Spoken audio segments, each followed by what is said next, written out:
اگر کوئی شیعہ مولوی کہہ رہا ہے کہ سنیوں کی بات نہ سنو صرف ہماری بات سنو، وہ جھوٹ کہہ رہا ہے۔ اگر کوئی سنی مولوی کہہ رہا ہے کہ شیعوں کی بات مت سنو صرف ہماری بات سنو، وہ جھوٹ کہہ رہا ہے۔ قرآن کہہ رہا ہے یستمعون القول، اس وقت تمہیں حق ملے گا کہ سارے مذہب کی ریسرچ کرو، تب پتا چلے گا حق کہاں ہے باطل کا۔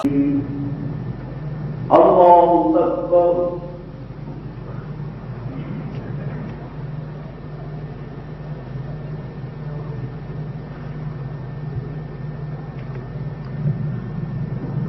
سمع اللہ لمن حمدہ۔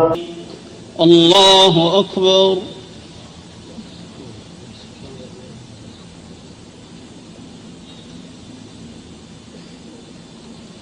سمع اللہ لمن حمدہ۔ الیدین کرنے کی حدیثیں زیادہ ہیں، اس لیے کہ وہ ایک عمل ہے، کیا ہے۔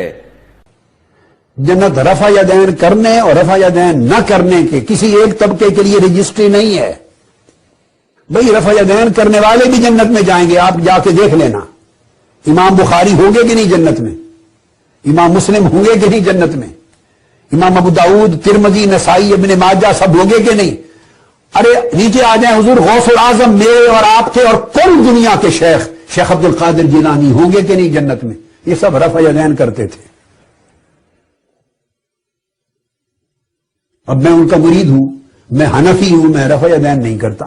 اور جب رکوع کے لیے تکبیر پڑھتے اور جب رکوع سے سر اٹھاتے تو اسی طرح رفع یدین کرتے اور فرماتے سمع اللہ لمن حمدہ ربنا ولک الحمد، اور سجدے میں اس طرح نہیں کیا کرتے تھے۔ تو ہم آپ کو سمجھا رہے تھے، عرض کر رہے تھے کہ احناف کے نزدیک یہ حدیثیں جن میں رفع یدین کا ثبوت ہے منسوخ ہو چکی ہیں، اور احناف ان احادیث پر عمل کرتے ہیں جن میں رفع یدین کے ترک کا ذکر کیا گیا ہے، جیسے کہ سنن ابو داؤد میں حدیث نمبر 748 ہے اور سنن ترمذی میں حدیث نمبر 257 ہے کہ حضرت عبداللہ بن مسعود رضی اللہ تعالی عنہ نے فرمایا کہ کیا میں تمہیں رسول اللہ صلی اللہ علیہ وسلم کی نماز نہ پڑھاؤں؟ پھر آپ نے نماز پڑھی اور صرف پہلی مرتبہ رفع یدین کیا، یعنی اس کے بعد رفع یدین نہیں کیا۔ اور میں نے آپ کو بتایا کہ عبداللہ بن مسعود رضی اللہ تعالیٰ عنہ وہ صحابی ہیں جو بکثرت ہمارے آقا صلی اللہ علیہ وسلم کے ساتھ رہے ہیں، سفر میں بھی اور حضر میں بھی، یعنی حالت اقامت میں بھی سفر میں بھی۔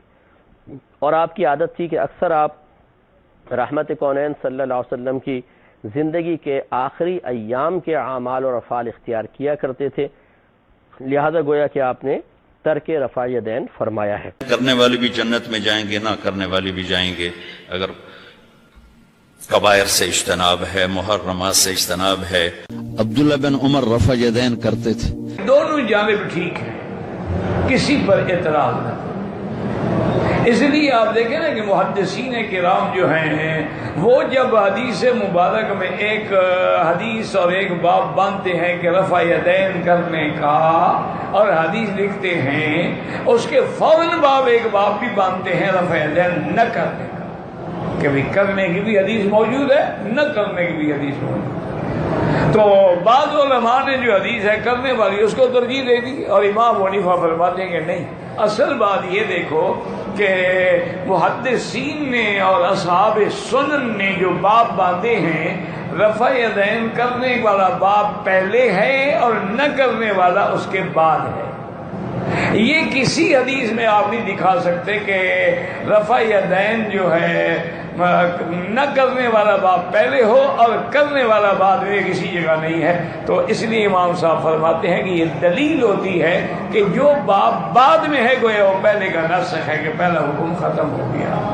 اس لیے وہ فرماتے ہیں کہ نہ کرنا جو ہے وہ زیادہ افضل ہے، کیونکہ تمام محدثین نے اس کو بعد میں ذکر کیا ہے۔ یا تو آپ کسی حدیث میں انہیں دکھا دیں گے انہوں نے پہلے ذکر کیا ہو، تو یہ اپنی اپنی فہم ہے۔ اور ویسے بھی یہ کوئی ایسے مسائل نہیں ہیں کہ جو فرائض میں ہوں، واجبات میں ہوں، اور جس کے کرنے سے نماز نہ ہوتی ہو، نہ کرنے سے نہ ہوتی، یہ ضد ہے۔ الحمدللہ ثم الحمدللہ، اللہ ہمیں ضد سے، تعصب سے بچائے۔ جو لوگ کرتے ہیں وہ بھی ٹھیک ہے، اور جو نہیں کرتے ہیں احناف کے نزدیک ان کے دلائل زیادہ قوی ہے نہ کرنے۔ تو ایسی باتوں پہ جھگڑے نہ کیا کریں۔ کسی نے نہیں کہا. مولانا روشا کہتے ہیں یہ بے حیا جو کہتے ہیں منسوخ ہو گیا، ان کے پاس ایک حرف بھی نہیں ہے. ہم صرف اتنا کہتے ہیں کہ اگر چھوڑ دی جائے تو نماز ہو جاتی. منسوخ ہونے کا کہاں ذکر ہے کہ آپ نے بند کر دی؟ اور یہی مولانا عبدالعزیز لکھنوی رحمۃ اللہ علیہ نے تاریخ المسجد میں لکھا کہ جنہوں نے ہم میں سے یہ شرارت کی ہے نا اینی وغیرہ نے کہ یہ منسوخ جھوٹے، ایک حرف بھی حدیث کی کتابوں میں موجود نہیں. یہی معرف السنن میں اس دور میں مولانا یوسف بنداری صاحب نے لکھا بھئی آپ صرف سوئی کے ناکے برابر، وہ بھی میں کہتا ہوں کہ اب ابن مسعود رضی اللہ عنہ کی روایت صحیح اگر نہ کریں تو گنجائش، ورنہ بہت علماء تو کہتے ہیں کہ وہ روایت بھی صحیح نہیں، آپ نے چھوڑا ہی نہیں کبھی. سوئی کے ناکے کے برابر گنجائش ہے نہ کرنے. آپ الٹا حملہ کرتے ہیں. 22 صحابہ کرام سے حدیثیں ہیں، بعد میں بھی ابن عمر کسی کو دیکھتے کہ نہیں کر رہا، کنکریاں اٹھا کر اس کو مارتے، غضب کر رہے ہیں کہ اس کو دگڑوں کی گمیں کہہ رہے ہیں.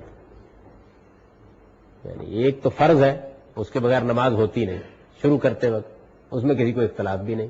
رکوع میں جاتے ہوئے، سجدے میں جاتے ہوئے، اٹھتے ہوئے، روایتوں سے معلوم ہوتا ہے کہ حضور نے کبھی کبھی اس موقع پر بھی رفع یدین کی. ٹھیک، اتنی بات ختم ہو گئی. آپ بھی کبھی کبھی کر لیں گے تو آخر کیا قیامت آ جائے گی. کتب ستہ کی کوئی بھی کتاب رفع الیدین کی حدیث سے خالی نہیں.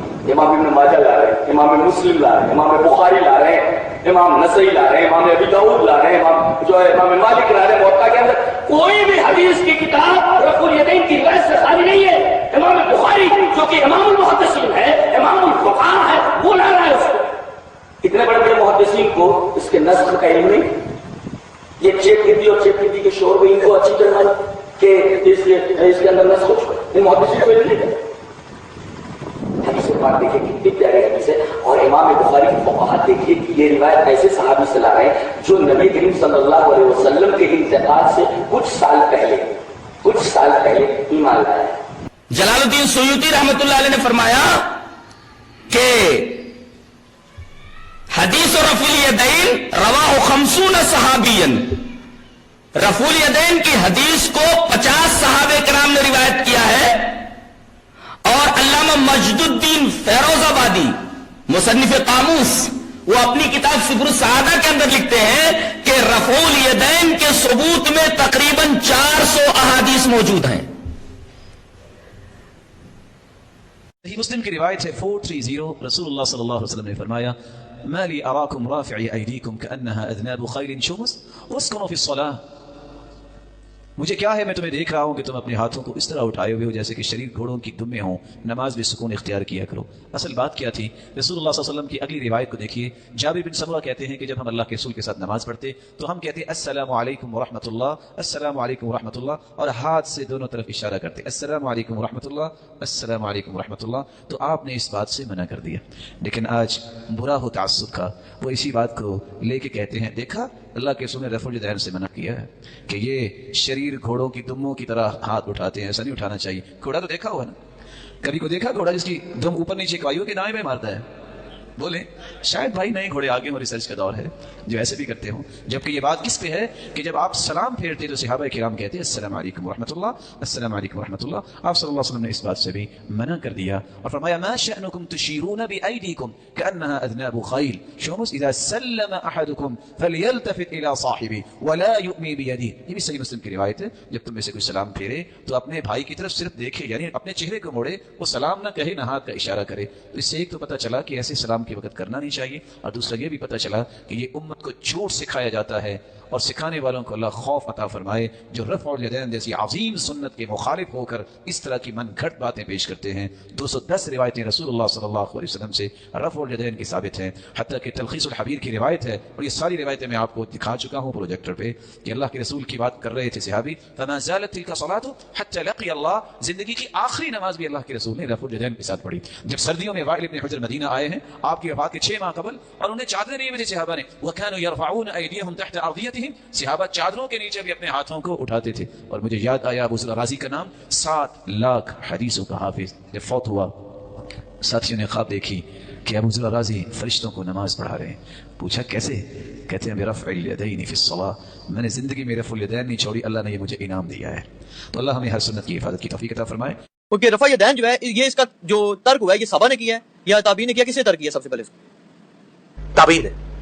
میرا اس پہ مسئلہ 70 بھی ہے جس کو دیکھ کے کئی لوگوں نے رفع الیدین شروع کیا. وہ جن تابعین نے اس کو ترک کیا ہے وہ آپ کے نزدیک گمراہ کذاب ہے؟ کون لوگ؟ نہیں، کوئی نہیں ہے. ہم یہ کہتے ہیں کہ وہ انہوں نے نماز کے لوز درجے کو اڈاپٹ کیا. ان کے نزدیک رفع الیدین سنت ہے، اگر کوئی چھوڑ بھی تو خیر. نہیں، جو نیک بھی ہو، سارا کچھ ہو، وہ پھر آپ کو اس سے اپنے آپ کو زیادہ تو میں تو یہ بات کروں گا کہ ان سے زیادہ نیک اصحاب ہے. اور امام بخاری کی کتاب جز رفع الیدین میں کہ عبداللہ بن عمر ان لوگوں کو کنکریاں مارتے تھے جو نماز میں سستی کی وجہ سے رفع الیدین چھوڑتے تھے. تو عبداللہ بن عمر کے زمانے میں تابعین چھوڑ گئے تھے نا. عبداللہ بن عمر کنکریاں مارتے تھے تو ہمیں کوئی تکلیف نہیں ہے، ہمارے سامنے کرے گا اسے کنکریاں مار کے صحابی کی سنت پہ عمل کریں گے. ہم تو صحابہ کے ساتھ ہیں نا. تابعین ورسز صحابی آئے گا تو ہم صحابی کو لیں گے، اور صحابہ کرام ورسز نبی علیہ السلام کی مرفوع حدیث آئے گی. اگر ٹکراتی نہ ہو تو نبی علیہ السلام کو مطلب ہم پرائرٹی دیں گے اگر ٹکرا جائے گی. تو مسئلہ یہ رفع الیدین کا نہیں ہے. اور دوسرا یہ کہتے ہیں کہ رفع الیدین سنت ہے واجب. اے سوال کرو، ہم کب کہتے ہیں کہ واجب ہے؟ ہم کہتے ہیں ہاتھ باندھنا بھی سنت ہے، ہاتھ چھوڑ کے نماز پڑھنا بھی سنت ہے. کیا آپ قرآن پکڑ کر کہہ سکتے ہیں کہ آپ نے ساری زندگی رفع الیدین کیتا ہے؟ میں پکڑ کے بھی کہہ سکنا، ساتھ رکھ کے بھی کہہ سکنا، بیت اللہ جب وڑ کے خلاف کعبہ پکڑ کے بھی کہہ سکنا کہ میں نے اس ذات کی قسم ہے جس نے میں نے پیدا کیتا ہے. میں قرآن کے ہاتھ رکھ کے کہہ سکنا کہ میرے مصطفیٰ نے ایک رکعت کی رفع الیدین کے بغیر ساری زندگی نہیں پڑھی. قرآن مسلک حق اہل حدیث قرآن دے دے مجھے تو چلی جاؤ خود سائڈ پہ وہ لے آؤ. یہ قرآن ہے، دیکھ لیں، یہ قرآن ہی ہے. اے قرآن کا 14واں پارہ نکلے ہوئے. یہ قرآن پاک ہے، میرے ہاتھ میں بریلویوں کا قرآن ہے، بھابیاں ہے.